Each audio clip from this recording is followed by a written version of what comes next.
लातूर जिल्ह्यामध्ये 113 गाव आणि वाड्यांना पाणी टंचाईच्या झळा बसताना पाहायला मिळत आहेत। दरम्यान 50 गाव आणि 14 वाड्यांना सध्या 80 अधिग्रहणांद्वारे पाणी पुरवठा होतोय। नागरिकांचा मोठ्या प्रमाणामध्ये हाल होताना दिसतात। नाशिक जिल्ह्यामधील धरण समूहामध्ये अवघा 28.36% म्हणजे 18,624 पाणीसाठा शिल्लक आहे। गंगापूर धरणामध्ये 33.75% पाणीसाठा शिल्लक। गेल्या काही दिवसांपासून तापमानामध्ये सातत्याने वाढ होतीये, त्यामुळे जलाशयातील पाणी पातळी तळ गाठतीये।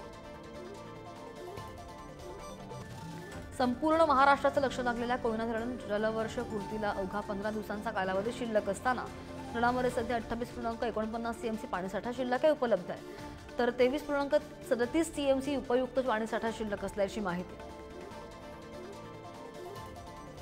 अमरावतीमधील मेळघाट परिसरामध्ये अनेक ठिकाणी भीषण पाणी टंचाई आहे। खडीमल गावामध्ये पाण्याचा टँकर येताच विहिरीवर पाणी भरण्यासाठी तुफान गर्दी होतीये। लहान मुलांसह महिलांची पिण्याच्या पाण्यासाठी एकच झुंबड उडतीये। विहिरीमधील पाणी संपण्याअगोदर चढा ओढीने महिला पाणी काढण्यासाठी गर्दी करतात।